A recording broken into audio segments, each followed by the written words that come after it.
Hello YouTube, Dave here again. Welcome to another new stuff video. I can't remember what it was that I did the last one, but I've had a few things arrive in the last little bit, and I feel like it's enough to do a video on. So I guess we're just gonna kind of get right into it here.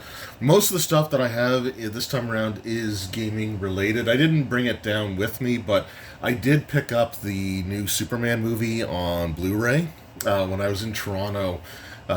I saw it in theaters twice, once the night that I was there by myself, and then I saw it again later with my wife, and absolutely loved that movie. Like, it took me a little bit to get into it, but the scene where Superman, like, just launches himself into Lex's office there, like yelling at the top of his lungs, like, "Where's the dog?" That I identified with. So I really enjoyed that movie. Along sort of similar lines, I also picked up the trade for Predator versus Wolverine. So, the Predator comics, they were doing some quite frequently when Marvel first took over, or like after the Disney sort of buyout thing sort of happened. And it was really cool. They had some really cool stories. I have a couple of the trades there that I actually need to get back into reading. And they've been doing some of the Predator versus, like, there's a Predator versus Spider-Man as well. But this is the one that I was the most interested in. So when this came in, I asked if this could be set aside for me, and I haven't had a chance to read through it yet, but it does look really cool. I do like Wolverine, and I'm a huge Predator fan, so I think this will make for a really interesting comic to sort of go through and read.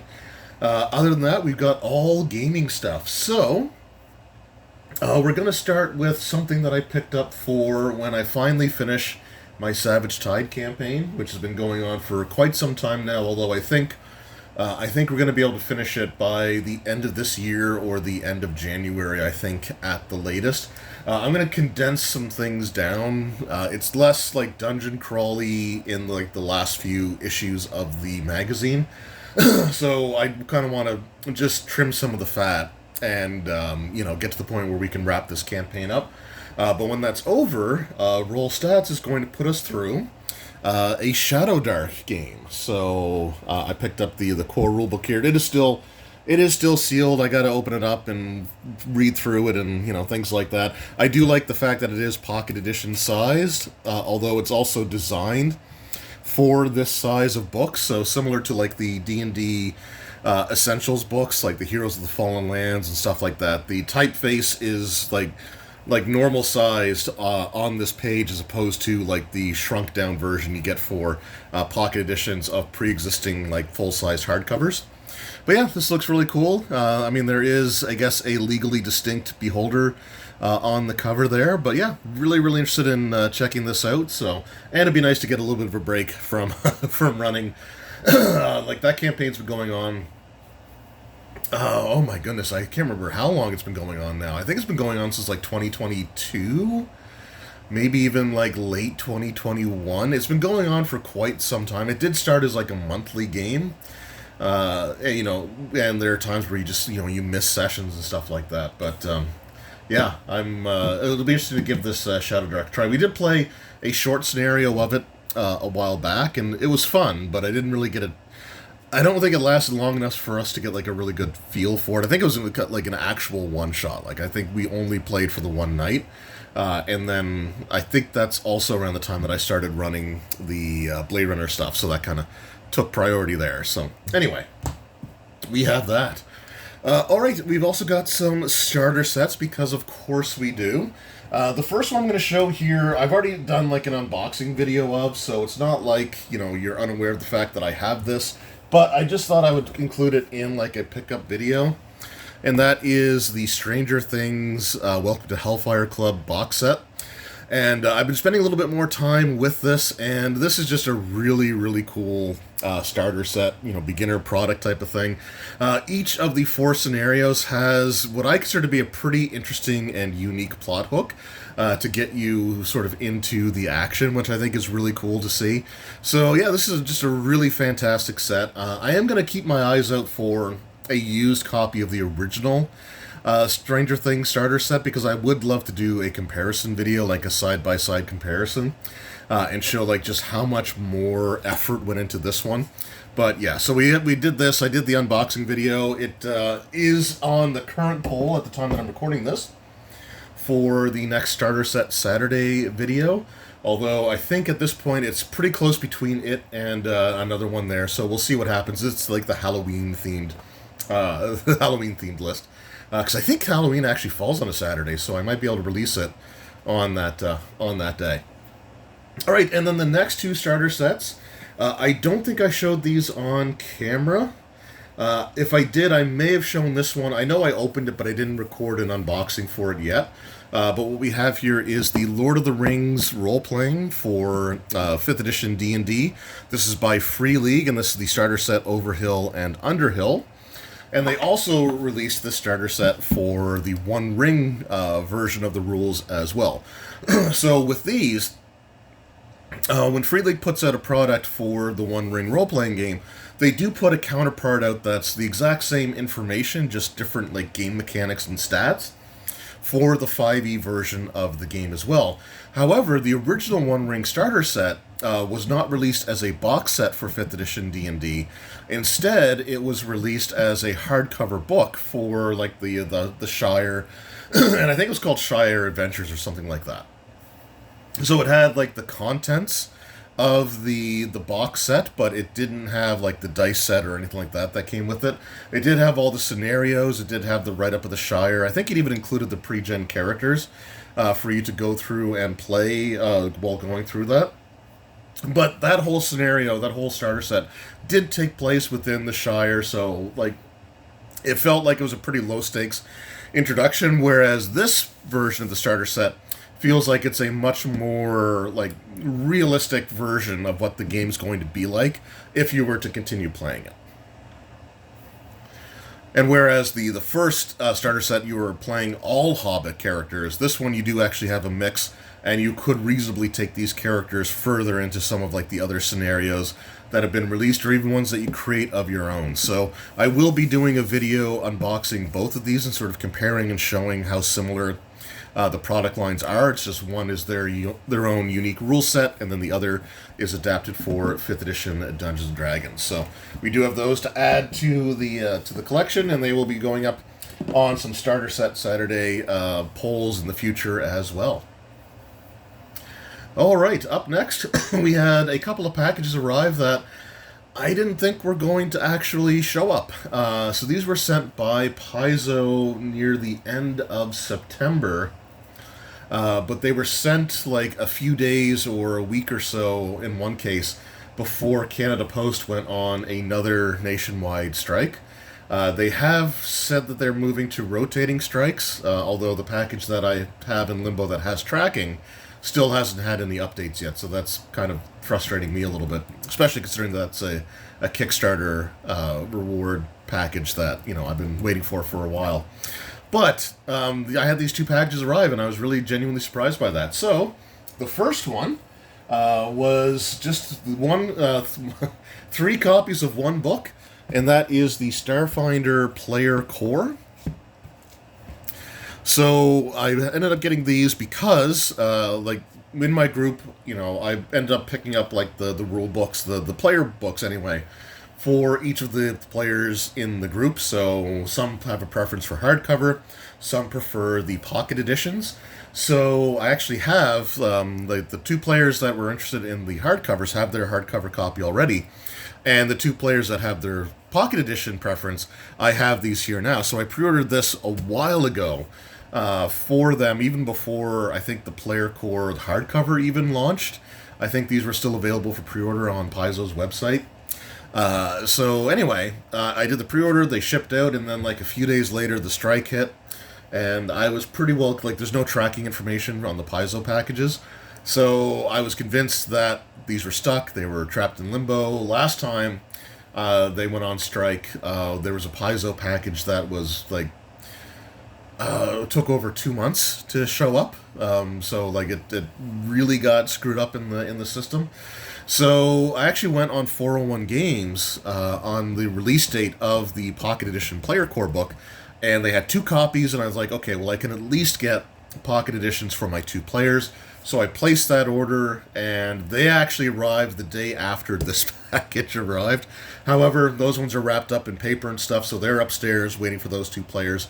And I think what I'm actually going to do is I'm going to take these other 2-player cores, and I might take out that space filler in the Murder in Metal City box set, adventure set. And if I decide to run Starfinder like in a public setting, I can have these as just like 2 spare player core books for players at the table to be able to reference. Or I might pick up 2 more of these in the future and run this at next year's King Con and let everybody that plays at the table have their own copy of the player core that they can take home with them. Similar to what I did with the Pathfinder 2nd Edition game that I did this year. So those are sort of the options that I have. So we'll see how that turns out. But it's nice to know that I actually have these now and they're available, and they're going to take up way less space on my gaming table. So I'm really excited about that. We'll put you there. Alright, also in that package we had some more Starfinder goodness. Or in a separate package, I should say, we had some more Starfinder goodness. These were sent to me by Paizo for the purposes of showing off in some videos and doing some reviews and things of, so we will be looking at some of these in more depth here in the future, but they do have the Starfinder Flip Mat Garage Warehouse, and this one's actually kind of funny because my Starfinder campaign is a bit of a combination of like homebrewed scenarios with some other like Pathfinder adventures kind of mixed in as like flashbacks or like the characters reading over historical documents, and then they actually get to like play out the scenario, so they get like the full context of kind of what happened, sort of thing. But the recent scenario that I had actually had the players entering a warehouse where there were supplies, because I am running this at the same time that I'm doing a modified version of the Drift Crisis. So you've got a whole bunch of people that have been trapped on Absalon Station without any way of getting back to where they come from, because the distances are so far that like they would never make it. So they're stuck on the station, and the like the supplies and stuff that were supposed to be sent to them have been getting throttled back and throttled back and throttled back, and it ends up being this conspiracy that the players unravel, and they went to this warehouse where they found that the supplies were being like separated and crates were being emptied out, and only a portion of it was making it there. So I had to use a different map. I used like a factory map instead, but I really needed this warehouse map, which showed up like 2 days after I ran that finished that particular scenario, but still cool to have nonetheless. We also have the player character folio. So they released this, I think, for 1st edition as well. I'll have to go through and see kind of what I have, or maybe just for Pathfinder. But it's essentially like a huge multi-page character sheet for if you want to be like really in-depth with your characters. So it's kind of cool, like the stowed items are in a suitcase there. And there's actual, like, you can put other notes and other things in here as well. So it's kind of neat. Like, I don't see myself using these types of things. But there are players out there that like these kind of things. For $15, US, I think it's kind of a neat little, way of keeping your character, organized. And you do get a lot of, like, really useful pages for the character stuff. So we might take a look at this in a bit more detail in a future video. But yeah, again, it's still kind of cool to have. And yeah, this is how it comes. It wasn't sealed. It wasn't like shrink wrapped. So I don't know if they're supposed to be or not. Everything is stapled in. It's staple bound. So I don't think it's supposed to be shrink wrapped. Just mine didn't come that way. So if yours did, then let me know. Alright, and then the final thing, which again makes me wish that my players weren't already like level 13 going on level 14, is I actually got the first Starfinder 2nd Edition Adventure Path, the Guilt of the Grave World. So yeah, the Guilt of the Grave World.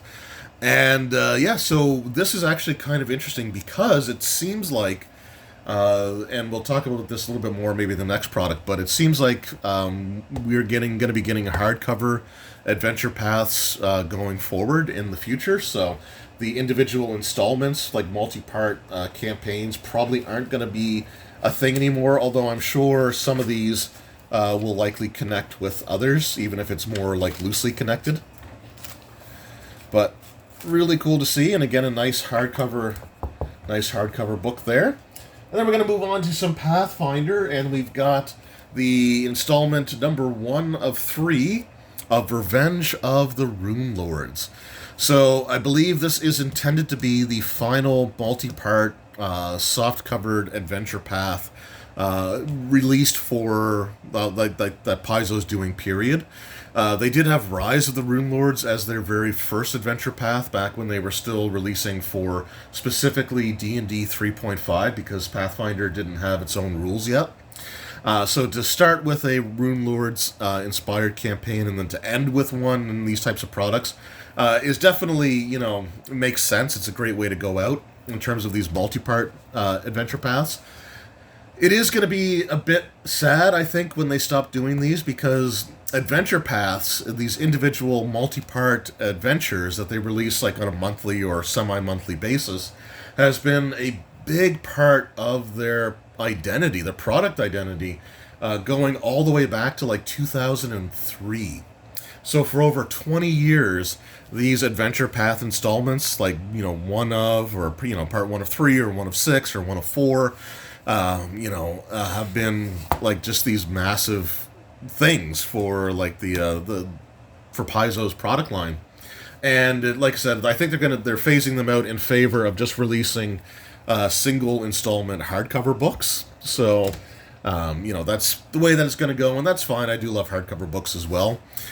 So if that is the case, we will be ending 221 installments of different adventure paths over the last, going back to like 2008 is when they started numbering them.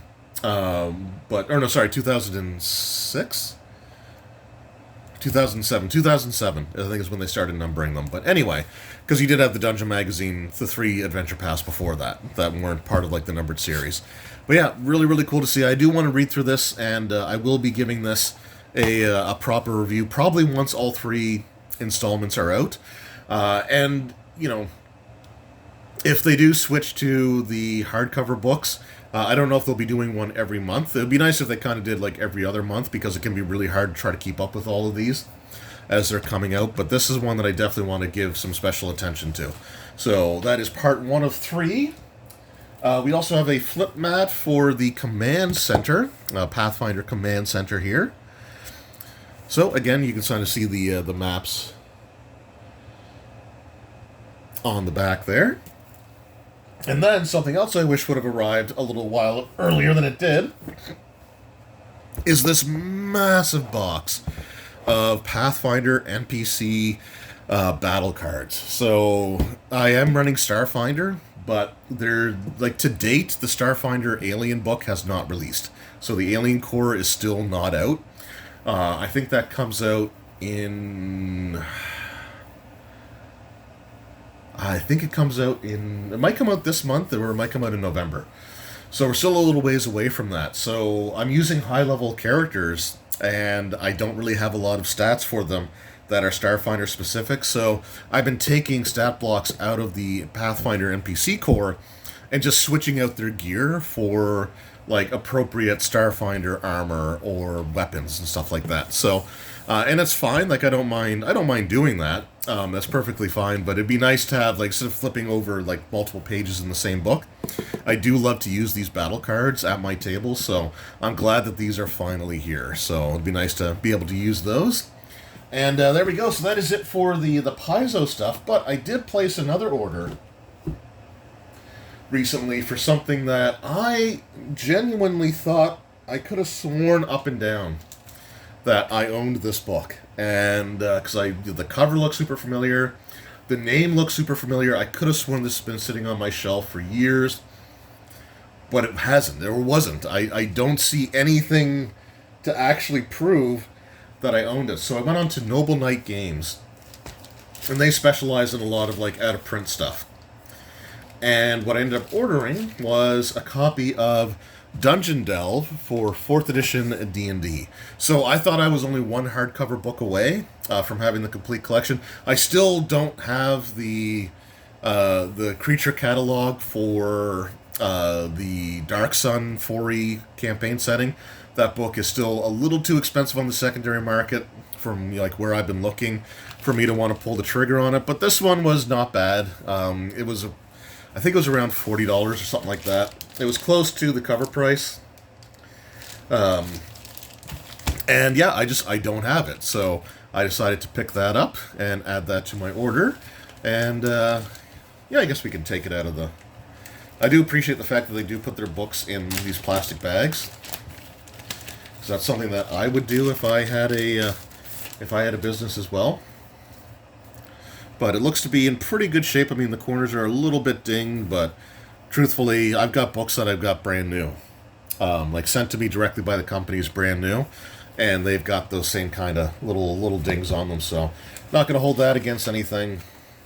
But what this is, it's a collection of 30 different scenarios, like short little scenarios meant to take 1 or 2 sessions.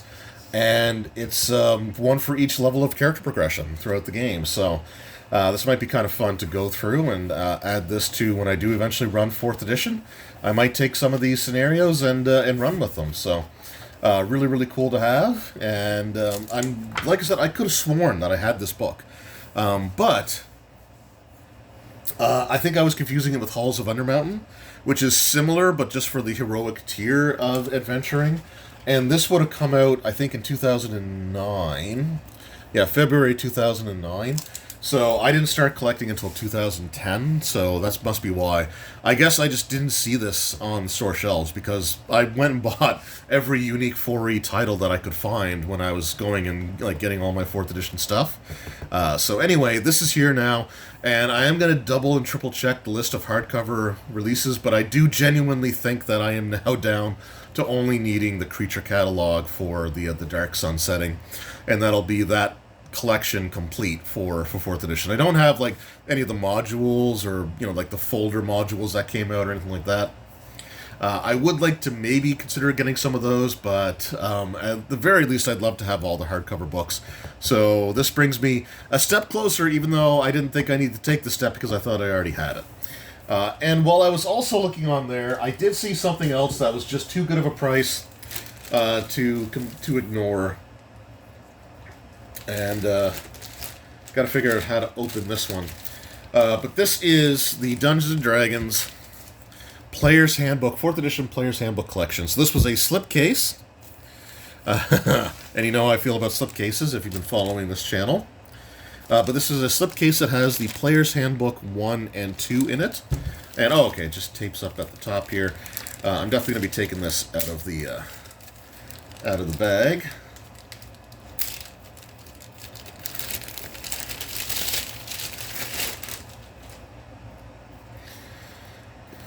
But yeah, so we got Player's Handbook 1 and 2, and again, these actually look to be in really good shape. And this is my second 4th edition slipcase. The first one that I have, actually, I'll just show it here, because I don't remember if I actually showed it in the video or not. So let's I'll pause the video for a second here, and I'll be right back. Alright, so yeah, we'll take just a little look at the slipcover here. So it does have a little bit of shelfware and stuff on it, but I mean, this is something that is, when did this come out? Like 2009. So yeah, so this, 15, 16 years old. But it still looks pretty good. You got like the images from the Player's Handbook 2 there with the Goliath and then the Dragonborn there. But I did say it was my second slipcase set for 4th edition D&D because I also have the core rulebook collection. So this has the Dungeon Master's Guide, Player's Handbook, and Monster Manual, whereas this one has the Player's Handbook 2 and the Player's Handbook. I don't think they ever did a slipcase that had like the 3 Monster Manuals. I don't think they ever did one that had the 3 Player's Handbooks. Which is a little unfortunate, because it'd be really cool to have had a set with all 3 of those. And I think, truthfully, the only slipcase I don't have from like the 3rd and 4th edition eras now is the monster gift set for D&D 3.5, which is a little bit misleading because it had the Monster Manual 2, 3, and Fiend Folio. But the Monster Manuals 2 and 3 were for 3.0, so you couldn't run them without having some form of conversion. So they weren't actually 3.5 books, and they were never updated for 3.5. They were just put together in like this slipcase, but I do wish I had it. And I'll keep my eye out for it. But yeah, so those are my 4th edition slipcases there. And they will go on my shelf, and they'll be a proud part of my collection as it stands now. So the books that are in these slipcases are going to stay in there. They're not going to be used. They're not going to be taken out. Like, these are full-on collectibles. But if I absolutely ever needed them, I now have 4 copies of the 4th edition Player's Handbook. So, which is fine by me because I love 4th edition. But yeah, there we go. So those are some of the newest additions to my gaming collection. So let me know in the comments below what are some of the things that you've been picking up over the last little while. It doesn't have to be related to just gaming. Like I had the comic there, I mentioned the movie. Oh, I forgot to show it here, but I also picked up a Funko Pop of Super Saiyan 4 Goku. Just because I really like the Super Saiyan 4, like the GT version of the Super Saiyan 4 form. So I picked that up recently as well. But yeah, just let me know what are some of the cool things that you've been adding to your various collections. CDs, DVDs, comics, novels, role-playing books. Doesn't matter. I look forward to hearing from you guys in the comments below. You guys always have some really cool things that you're adding to your collections. So anyway, thank you all so very much for your time. I truly appreciate it, and we will see you in the next one. Until then, take care.